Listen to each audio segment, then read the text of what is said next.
నమస్కారం సార్. నమస్తే ఆదిత్య గారు. సార్ కాకినాడ పోర్ట్ ద్వారా బియ్యం రవాణా అక్రమంగా తరలిపోతుందని జెప్పేసి మనం తెలుసు. పవన్ కళ్యాణ్ గారు డైరెక్ట్‌గా ఎళ్లి పట్టుకోవడం అదంతా కూడా వైరల్ అవుతుంది. ఇప్పుడు దీనిపైన రాజకీయ ఆరోపణలు చూస్తున్నాం సార్. అటు ద్వారంపూడి గారేమో ఇది కొండబాబే చేశా అంటారు. లేదు ఇది వైసీపీ హయాంలో జరిగిందని అంటారు.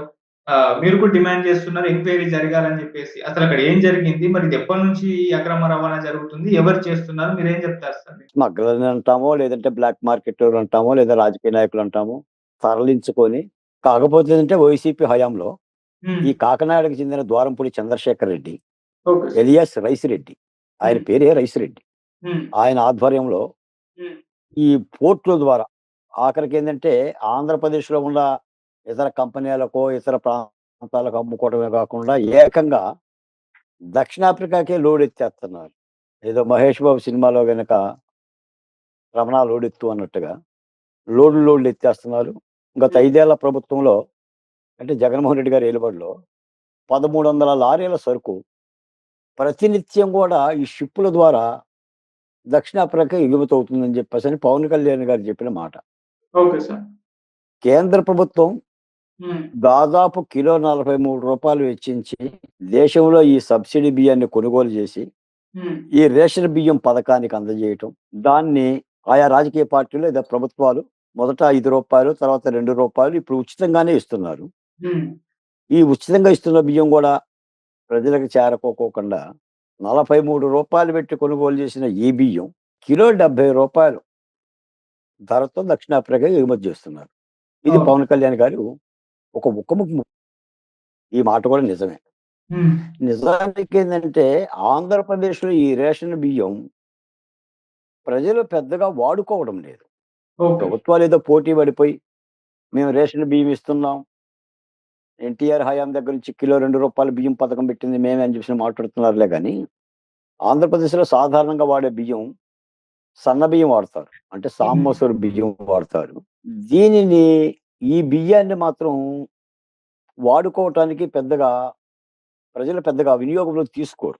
దాని ఓకే. మూలాన ఏందంటే దాదాపుగా నాకు తెలిసి గూడా 90% బియ్యం బయటికే పోతుంది. హ్మ్. ఇళ్లల్లో వండుకోరు.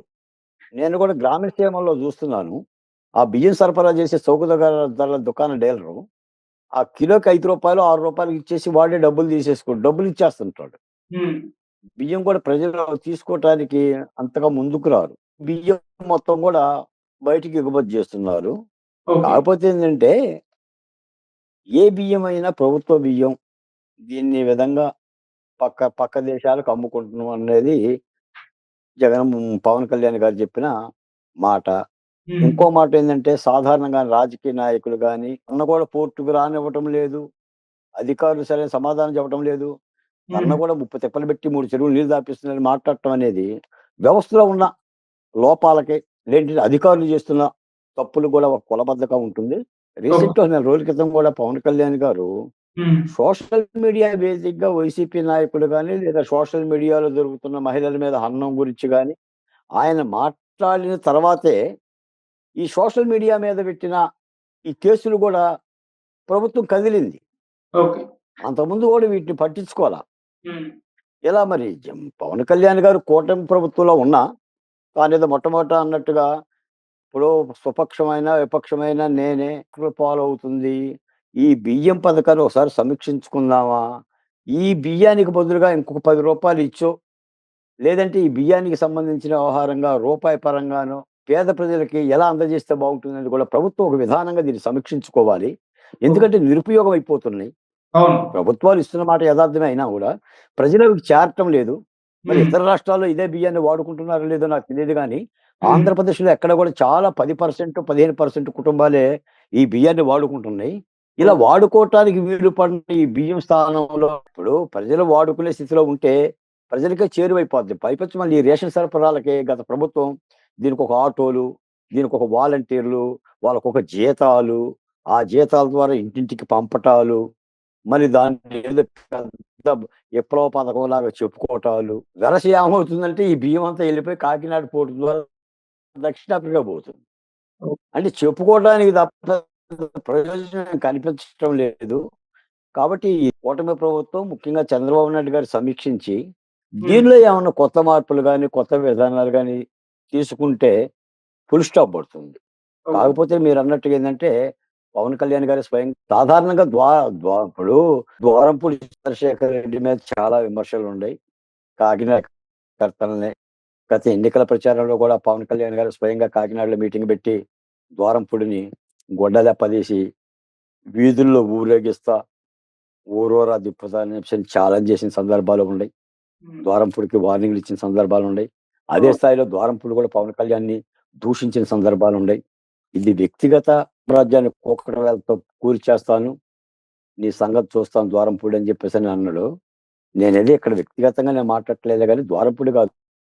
ఈ అక్రమార్కుల యొక్క బియ్యం సరఫరాలో ఎవరున్నా గూడా చర్యలు తీసుకోవాలి. ఇంకో మాటేందంటే పవన్ కళ్యాణ్ గారు కేంద్ర ప్రభుత్వాన్ని కూడా సూచిస్తూ బియ్యాన్నే ఈ విధంగా అధికారుల ప్రోద్బలంతో మీరు షిప్పుల ద్వారా తరలిస్తున్నారు. హ్మ్. ఈ స్థానంలో ఏ మారక ద్రవ్యాలో, డ్రగ్సో, ఇతర ఆయుధాలో లేదా కసబ్ లాంటి తీవ్రవాదులు కూడా దిగుమతి చేసుకునే కూడా అవకాశం కూడా ఉంటుంది గదా! ఒక అవును. కాకినాడ పోర్ట్ ద్వారా సముద్ర తీరంలో ఈ విధంగా యథేచ్ఛగా అక్రమాలు జరుగుతుంటే, కేంద్ర ప్రభుత్వం కూడా దీని పట్ల చూడాలి. ఇది బియ్యం గాబట్టి సరిపోయింది.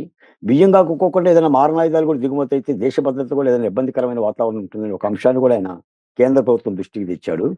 ఏదేమైనా బియ్యం అక్రమార్కులను పట్టుకోవాలి. విమర్శలేమో చెప్తుంటారు. జనరల్‌గా వైసీపీ మంత్రి మనోహర్ గారు పట్టుకున్న బియ్యాన్నే, ఆ 25,000 టన్నుల బియ్యాన్నే ఈయన పట్టుకున్నాడు అనరు.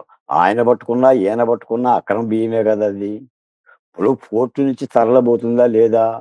అమ్ముకుంటున్నారా లేదా? అలా అమ్ముకోవటం బియ్యం మీద కూడా సమగ్రమైన విచారణ చేసి తీసుకోవాల్సిందే. కొన్ని చర్యలు తీసుకోకపోతే అక్రమాలు ఆగవు ఆదిత్య గారు. అవును సార్. ఎందుకంటే ఇప్పుడు నేరం చేసేవాడు నేరం చేస్తూనే ఉంటాడు. ఇప్పుడు గంజాయి పండించేవాడు గంజాయి పండిస్తూనే ఉంటుంటాడు.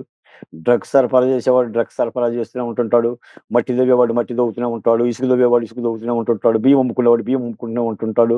నేరాల పాల్పడేవాడు నేరాలు పాల్పడుతూనే ఉంటాడు. మరి కట్టడెక్కడ?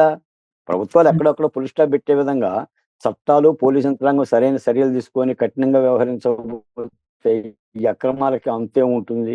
గత అవును. 5 ఏళ్ల ప్రభుత్వం మొత్తం కూడా ఇటువంటి అక్రమాల మీద చూడల. దర్యాప్తు నిజాయితీ కలిగిన దర్యాప్తు చేసి చర్యలు తీసుకోవాలని చెప్పేసి కూడా డిమాండ్ చేస్తున్నాను.